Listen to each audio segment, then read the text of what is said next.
चलो guys revise करते हैं अपना लेक्चर नंबर 17। तो देखो मोलैरिटी, हम मोलैरिटी को रिप्रेजेंट करते हैं कैपिटल लेटर M से, ठीक है। हाँ ठीक है बात। मोलैरिटी ऑफ सॉल्यूशन को डिफाइन करते हैं कि number of moles of solute जो प्रेजेंट हैं 1 लीटर ऑफ सॉल्यूशन में। तो मोलैरिटी का फॉर्मूला हो गया moles of solute upon volume of solution in litres. तो यूनिट होगा इसकी मोल पर लीटर। टेम्परेचर डिपेंडेंट होता है ये, क्योंकि इसमें वॉल्यूम वाला टर्म आ रहा है, ठीक है। इसे हम मोलर से भी रिप्रेजेंट करते हैं इसकी यूनिट, या फिर कैपिटल M से भी कर सकते हो। अब आता है, अच्छा अगर मैं वॉल्यूम ऑफ सॉल्यूशन को ml में दिया हो, जैसे मान लो वॉल्यूम ऑफ सॉल्यूशन मुझे, तो तब भी कोई दिक्कत की बात नहीं है। मोलैरिटी बराबर moles of solute divide by volume of solution, इस सॉल्यूशन की वॉल्यूम है, ठीक है, इन ml। बस इसे 1000 से मल्टीप्लाई कर देना, क्योंकि 1000 से डिवाइड करा था ना हमने, तो ये ऊपर चला गया 1000, तो ये फॉर्मूला बन जाएगा। अच्छा नंबर ऑफ मोल्स का फॉर्मूला मोलैरिटी इनटू वॉल्यूम, ठीक है। लेकिन अगर नंबर ऑफ मोल्स अगर मेरी वॉल्यूम ml में हो, जब वॉल्यूम ml में होगी तो यहाँ पे तुम्हारे आएंगे मिली मोल्स, मिली मोल्स।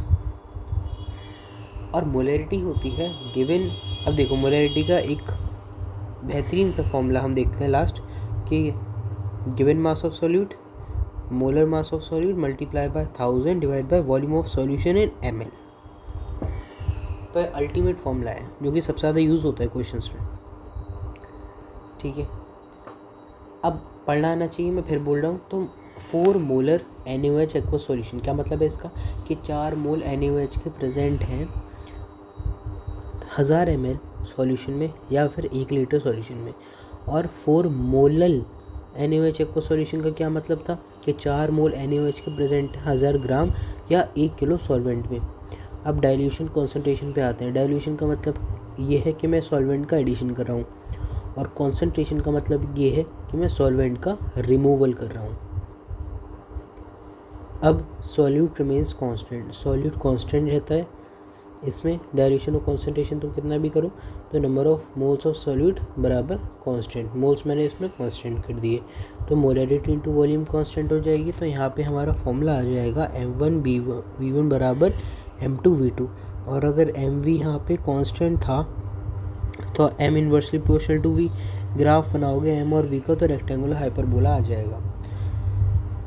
अब देखो ये जो वॉल्यूम मैंने यहाँ पे रखी है, इन दोनों की याद से ना यूनिट हमेशा सेम रखना ध्यान से। कभी भी यूनिट चेंज हो ना, तो यूनिट को चेंज मत होने देना, डिफरेंट मत होने देना, सेम रखना। और इतना तो वैसे सबको आता ही हो, बट फिर भी बता दिया, ठीक है। चलो अब आ जाते हैं नेक्स्ट, रिमूवल क्या बताऊँगा। अब आ जाते हैं नेक्स्ट, रिलेशनशिप बिटवीन मोलैरिटी और डेंसिटी ऑफ सॉल्यूशन D और मास परसेंट ऑफ सॉल्यूट। तो ये होता है 10x D divide by M2। ये 10 को मैंने मल्टीप्लाई करा है x से, और x है यहाँ पे हमारा मास परसेंट ऑफ सॉल्यूट, मतलब W/W ऑफ सॉल्यूट। और D है हमारा डेंसिटी ऑफ सॉल्यूशन, और M2 है हमारा मोलर मास ऑफ सॉल्यूट। क्या है, मोलर मास ऑफ सॉल्यूट। इसे याद रखना है फॉर्मूले को, ये हो गया। अब नेक्स्ट हमारा आता है रिलेशनशिप मोलैरिटी और मोलैलिटी में और डेंसिटी में। तो मोलैलिटी बराबर 1000 multiply by density, 1000 multiply by molarity और divide by 1000 multiply by density minus molarity multiply by molar mass of what, solute, ठीक है। ये डन हो गया। अब आता है नेक्स्ट हमारा कि मैं मिक्स करता हूँ सिमिलर सब्सटेंसेस को, जैसे कि मैंने HCl को मिक्स कर दिया, NaOH को मिक्स कर दिया, H2SO4 को मैंने यहाँ पे मिक्स कर दिया है। तो यहाँ पे क्या मामला होगा, तो मोल्स तो यहाँ पे कांस्टेंट है नहीं वाले हैं, तो M1V1 प्लस M2V2 को मैंने बस क्या करा है, यहाँ पे तुम्हारे सामने मिक्स कर दिया है। तो मैंने यहाँ पे अब तुमसे पूछ रहा हूँ कि मिक्सचर की मोलैरिटी क्या होगी, तो उसका फॉर्मूला होता है M1V1 plus M2V2 divide by V mix. अब ये जो V मिक्स है ये ज़्यादातर तो V1 प्लस V2 के बराबर होगा, बट कभी कभी क्वेश्चन में वो लोग V मिक्स दे भी देते हैं, ठीक है। तो तुम अगर क्वेश्चन में दिया तो वही लेना है, अगर नहीं दिया तो V1 प्लस V2 ले लेना। चलिए ये बात भी अपनी सॉर्टेड हो गई। अब आता है अपना नेक्स्ट टॉपिक जो है फॉर्मेलिटी और फार्मूला मास। फार्मूला मास क्या होता है? किसी भी आयनिक कंपाउंड का जो मास है यार, जैसे CaCl2 का अगर मैं मास निकालूंगा तो तुम बोलोगे कि हाँ देखो इसका फॉर्मूला मास निकाल दिया तुमने, मतलब कि जो बेसिकली CaCl2 को अगर मैं तुम्हें मोलर मास निकाल के देता हूँ ना, तब तुम उसे फॉर्मूला मास बोल सकते हो। अब आता है हमारा फॉर्मेलिटी। फॉर्मेलिटी का मतलब होता है मोलैरिटी होती है और कुछ नहीं होता, आयनिक स्पीशीज़ की मोलैरिटी होती है।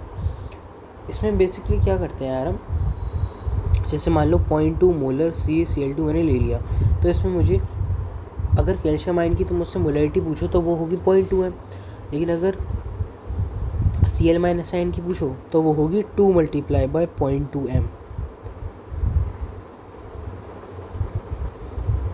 ठीक है, ये है मामला। एक और एग्जांपल देखते हैं। अगर 0.4 मोलर Na2CO3 है तो यहाँ पे 2 × 0.4 मोलर Na+ की होगी मोलैरिटी और 0.4 मोलर CO-3 की यहाँ पे मोलैरिटी ये होगी। ये निकालना आना चाहिए। वैसे NCERT में नहीं है तो इतना इम्पोर्टेंट नहीं, बट फिर भी हमने पढ़ लिया है। देखो यस। अब आता है देखो अपना next number of gram equivalent. Number of gram equivalent, अगर मान लो x के मैंने नंबर ऑफ़ ग्राम इक्विवेलेंट निकालना है तो इसका फॉर्मूला होगा गिवन मास, जो कि सवाल में दिया है, given mass of x divide by equivalent mass of x। वैसे अब हम पढ़ते ही इक्विवेलेंट मास क्या होता है इस लेक्चर में, बट सुधांशु सर ने वो लेक्चर कुछ बंद कर दिया था क्योंकि कुछ लोग आ गए थे क्लास में। तो यस, तो हम नेक्स्ट लेक्चर में देखेंगे सारा कुछ, नॉर्मेलिटी, इक्विवेलेंट मास।